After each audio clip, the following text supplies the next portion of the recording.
Olá, pessoal, tudo bem com vocês?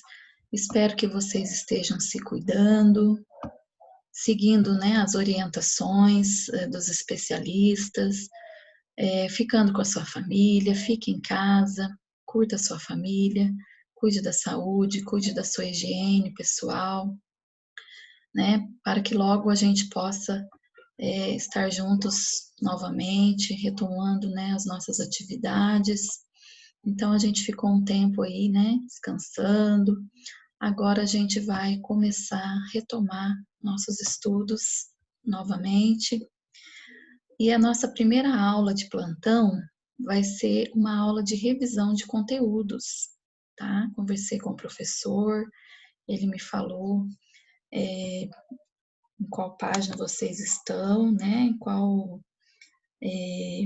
conteúdo que ele está trabalhando com vocês. Então, a gente vai fazer uma revisão, né? Vai ser bem rápida, bem simples, né? Conteúdos que vocês já viram. E a próxima aula, né? Vocês podem postar as dúvidas de vocês, as dificuldades, que eu vou estar, né? Elaborando aulas de acordo com a dificuldade de vocês, certo? Então, vamos lá. Nosso conteúdo é divisibilidade. E então, nós sabemos que a divisibilidade, ela tem vários critérios, certo? E esses critérios são características que são atribuídas aos números para nós sabermos se a divisão ela é exata ou não exata. Então, nós temos aqui, ó, 25 dividido por 5, né? Essa divisão, ela é exata. Por quê? Porque 5 vezes 5 dá 25 e sobra zero de resto, não tem resto.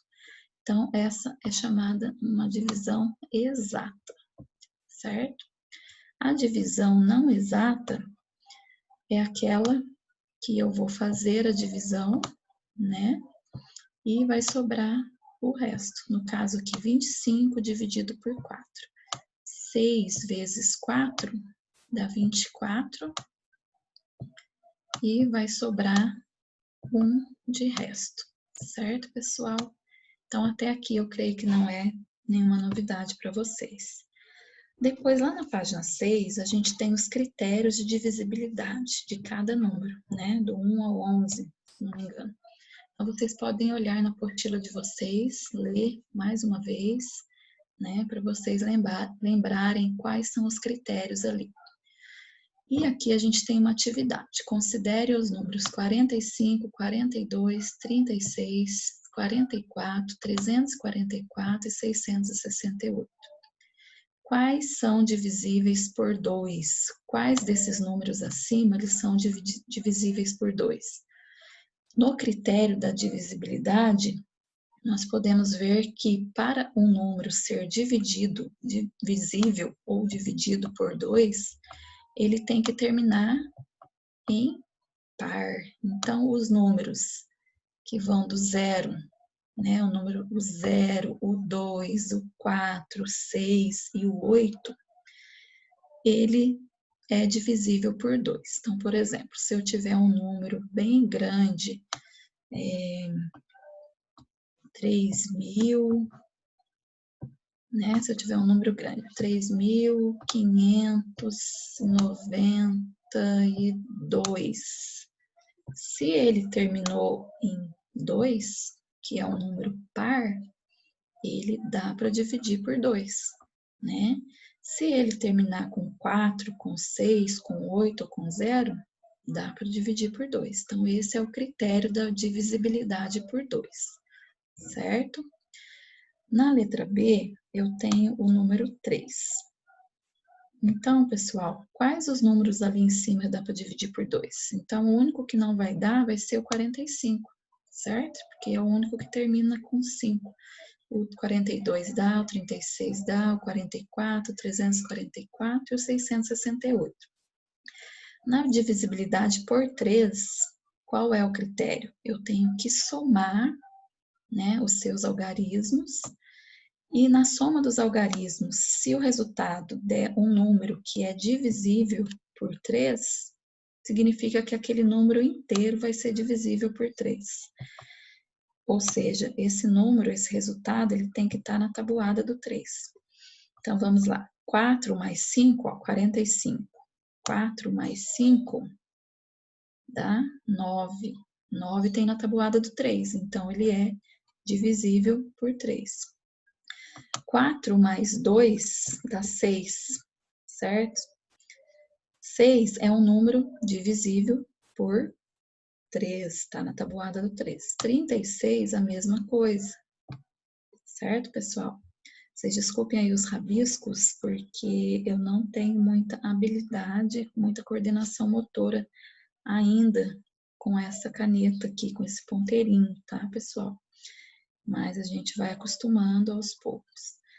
Mas espero que vocês estejam entendendo. Aí qualquer coisa também, qualquer sugestão, vocês podem estar postando, tá? Continuando aqui, ó, o número 344, ó, se eu for somar os seus algarismos, dá 8, 9, 10, 11. 11 não tem na tabuada do 3. 668, 12 mais 8, né? 6 mais 6, 12 mais 8 dá 20. 20 também não tem na tabuada do 3. Por isso que os números que são divisíveis por 3 aqui é o 45, o 42, o 36. 44 também não dá, porque as somas dos seus algarismos vai dar 8, certo? Na divisibilidade por 4, o número, os dois últimos algarismos, né, ele tem que ser um número que tenha na tabuada do 4, que dá para dividir. Por exemplo, aqui, ó, 668. Se eu pegar o 68 e dividir por 4, eu não preciso pegar o número inteiro. Vamos supor que seja um número absurdo de grande. Então, eu não vou dividir o número inteiro. Vou pegar só os dois últimos algarismos, né? E vou dividir aqui, ó. 1 vezes 4, 4. Vai sobrar 2, né? Vou abaixar o 8. 7 vezes 4 vai dar 28. 28 menos 28. 0. Tá difícil fazer um zerinho aqui. Então, o resultado é 17. Então, significa que o número inteiro, 668, ele é divisível por 4. No 344, eu vou pegar esses dois últimos números, né? Vou dividir. 44 a gente sabe que ele dá para dividir por 4, né? 44 dividido por 4 vai dar 11, então o 344 também é. E o pessoal não entrou aqui, desculpem, foi um errinho, mas o 344 também é um número divisível por 4. Na divisibilidade por 5, eu vou olhar se o número ele termina em 5 ou em 0, né? Então, se ele terminar em 5 ou em 0, ele dá para dividir por 5. Nesses números que eu coloquei aqui, o único vai ser o 45, tá? Na divisibilidade por 6, o que acontece? O número ele tem que ser divisível por 3 e por 2 ao mesmo tempo, tá? Então, o 42, ele dá para dividir por 2, porque ele termina em par, e ele dá para dividir por 3, porque as somas dos seus algarismos vai dar 6, e 6 tem na tabuada do 3. A mesma coisa ocorre com o número 36, tá? 36 dá para dividir por 2, porque ele termina em número par, né? E 3 mais 6 vai dar 9. 9 também dá para dividir por 3. Então, se ele dá para dividir por 2 e por 3 ao mesmo tempo, ele é divisível por 6. Os outros números, nenhum deles são divisíveis ao mesmo tempo por esses dois números, certo? Os outros, por exemplo, 344 dá por 2, mas já não dá por 3. O 668 dá por 2, mas também não dá por 3. Certinho? Então, vamos lá. O critério da divisibilidade por 8 agora. Por 8 é mais ou menos igual ao critério da divisibilidade por 4, tá? Eu tenho que fazer a divisão com os 3 últimos algarismos. Exemplo, se eu tiver esse número aqui, ó, 21.736, eu não preciso dividir esse número inteiro, né? Vamos supor que eu estou fazendo uma prova, um vestibular, e meu tempo é pouco, então eu não vou pegar o número inteiro e vou dividir, não. O que eu tenho que fazer? Eu vou pegar só o 736, né? E vou dividir por 8. Então, aqui, ó, 9 vezes 8 dá 72, né? Sobra 1 e eu abaixo o 6.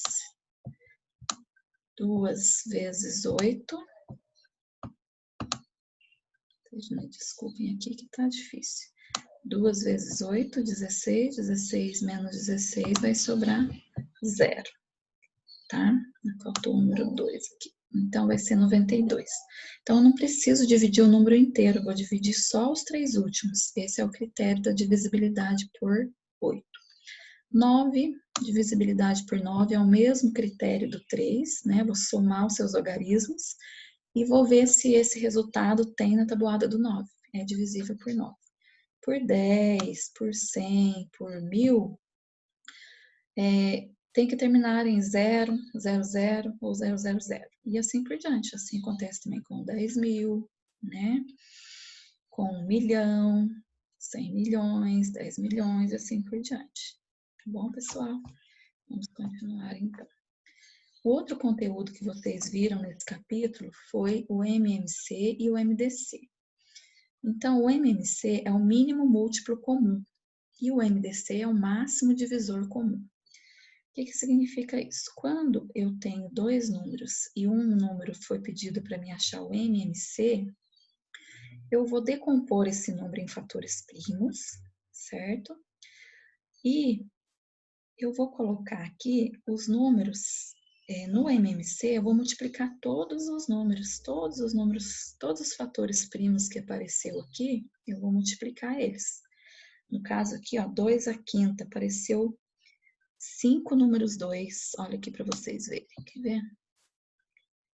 Vamos botar, apareceu 5 números 2, olha lá, para vocês verem.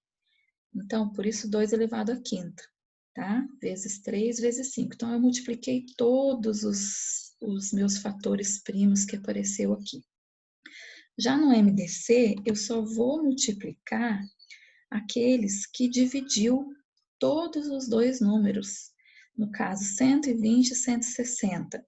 Dividiu, deu 60, deu 80. Dividiu mais uma vez, deu 30, deu 40. Dividiu por 2 de novo, 15 e 20. Esse número 2 aqui, ele dividiu só o 20, ele não dividiu o 15. O 15 eu repeti ele aqui, ó, tá vendo?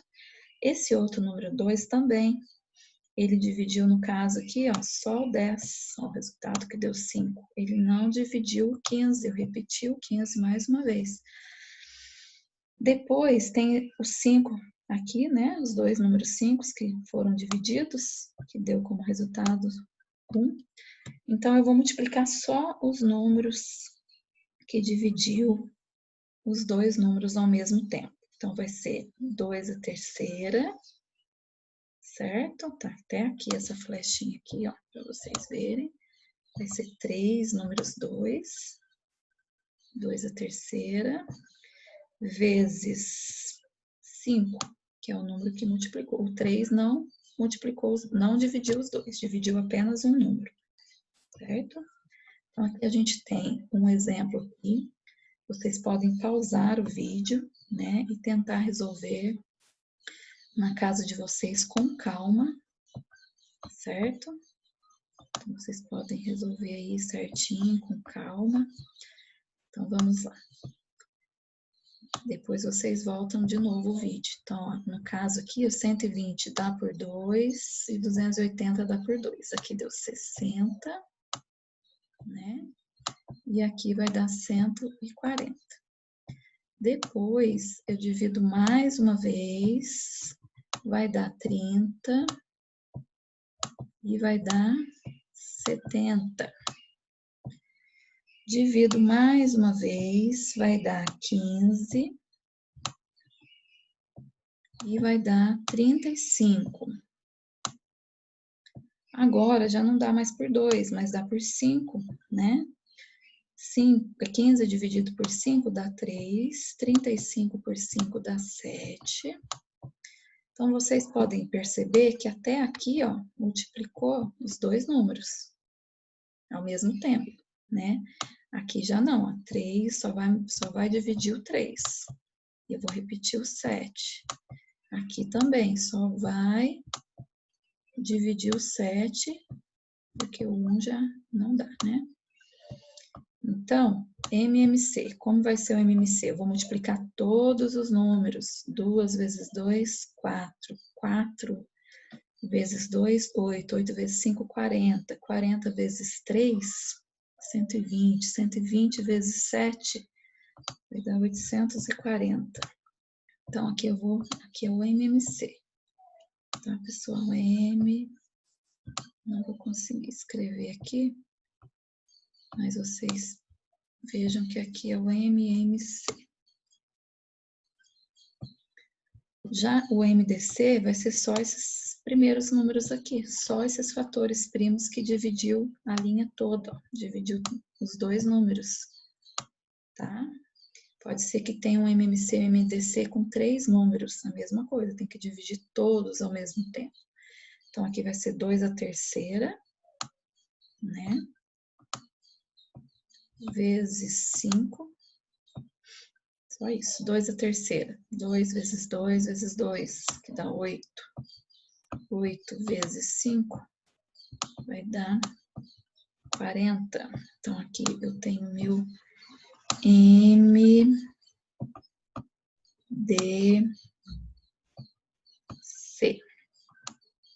Tudo bem, pessoal? Tudo bem? Agora vocês vão fazer esse aqui na casa de vocês, com calma, tá? Se tiver alguma dúvida, vocês me falam que depois eu faço ele um vídeo para vocês. Não vou fazer agora, senão vai tomar muito tempo. Tem mais conteúdos, tá? O capítulo 2, né, vocês aprenderam sobre os números inteiros, os números positivos e os números negativos. Os números inteiros é representado pela letra Z, certo? Dentro da letra Z, eu tenho os números inteiros, que são os números naturais, né, que é representado pelo N, mais o Z, que forma os inteiros. Bom, vamos continuando lá.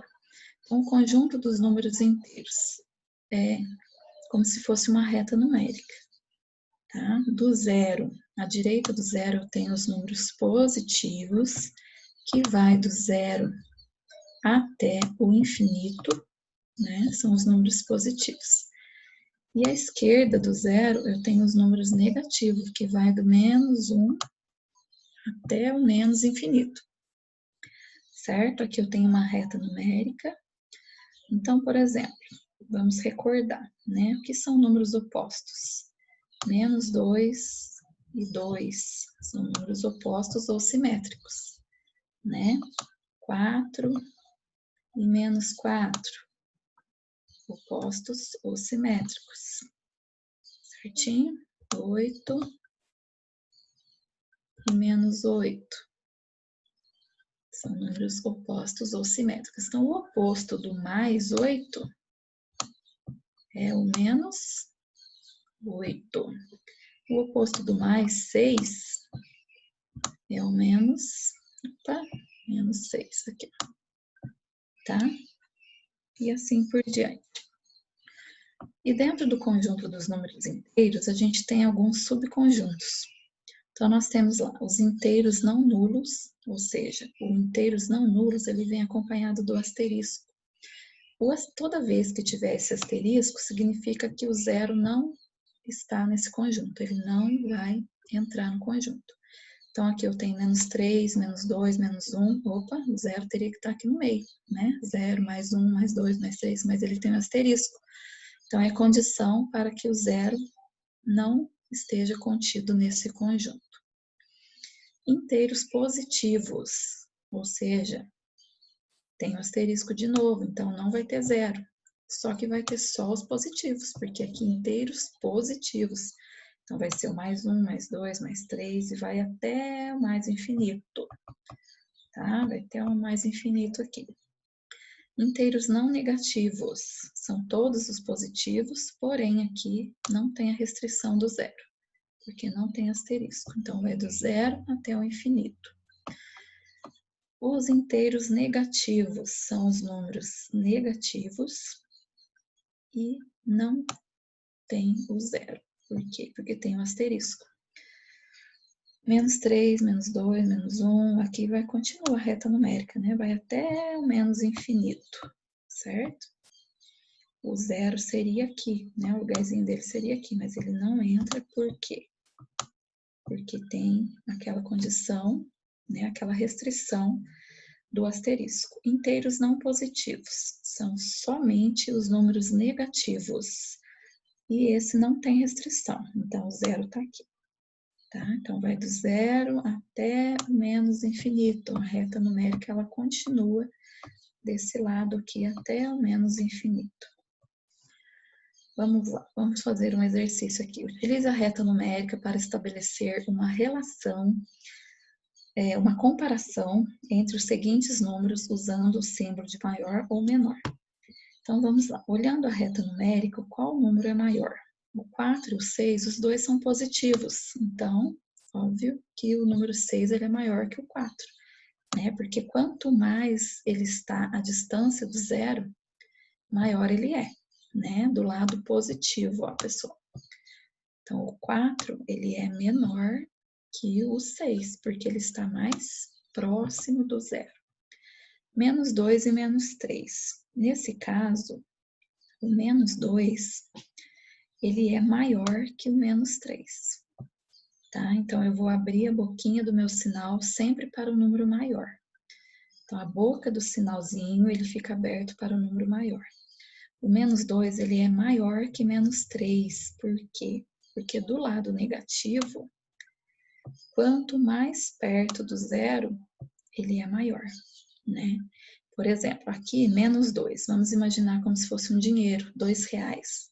É melhor dever R$2 do que dever R$8, né? Quem deve R$8 deve mais do que quem deve R$2. Vocês concordam com essa explicação? Então, quanto mais ele vai se distanciando do zero, ele vai ficando maior, vai devendo mais, né? Quando chegar lá no menos 1.000, então significa que a pessoa tem uma dívida de R$1.000, né? Levando para o lado do dinheiro, né, gente? Claro que tem várias colocações, vários exemplos que a gente pode colocar aqui. Mas vamos tentar entender dessa forma. Então, menos 1.000, ele é bem maior. Eu devo muito mais, né? Ele é menor, porque eu estou devendo mais. E o menos 1, no caso que está pertinho do zero, é melhor dever menos 1 do que dever menos 1.000. Aqui, o 0, o 8, ele é maior que 0, né? Com certeza. E o 0, ele é maior que menos 3? Claro, o 0, ele é maior que menos 3. Quando eu tenho 0, eu não tenho nada. Mas quando eu tenho menos 3, eu estou devendo, certo? Então, o 0, ele é maior que todos os números negativos, tá? Dê o oposto ou simétricos dos números a seguir. Então, menos 1, o simétrico, o oposto dele vai ser mais 1. O oposto de 8, menos 8. Gente, ele pode vir acompanhado do sinal ou não, que ele é um número positivo, tá? Mais 5 vai ficar menos 5. Menos 7 vai ficar mais 7. No caso aqui, eu coloquei de propósito para vocês. Ele não tem nenhum sinalzinho aqui, então significa que esse número é um número positivo, tá? Dê o módulo dos seguintes números. Agora o módulo, retomando o que é módulo. O módulo, independente do número que tiver entre essas barrinhas, né? Pode ser que esteja um número positivo ou negativo, o módulo sempre será positivo. Então, módulo de menos 4 vai ser 4 positivo, vai ser mais 4. Módulo de menos 2, 2. Módulo de mais 285, 285. certo? Pessoal, é o seguinte, depois vocês vão entrar em operações com números inteiros, né? Eu programei esse slide para mais aulas, porém, o professor ainda não trabalhou com vocês essas páginas. Então, a gente vai voltar de novo nesse slide, né? Vou acrescentar mais coisas para a gente continuar os nossos estudos, tá? Então, fiquem com Deus, bons estudos para vocês. Continuem seguindo as orientações, continuem em casa, façam exercícios, façam atividades físicas, não deixem de estudar, tá? Exercitem seu cérebro, para que assim vocês possam, né, ter uma leitura rápida, dinâmica da matemática, né, e cada dia mais vocês estarem mais bem preparados. Então é isso, pessoal. Estou com muitas saudades. Fiquem com Deus, tudo vai dar certo, né? Então, além da videoaula, eu vou estar online também. E qualquer dúvida vocês podem postar, vocês podem me perguntar. E também vou deixar uma lista de exercícios para vocês, né? Não sei se vai ser amanhã ou se vai ser nas próximas aulas, para vocês treinarem, né, esses exercícios. Certinho? Fiquem com Deus.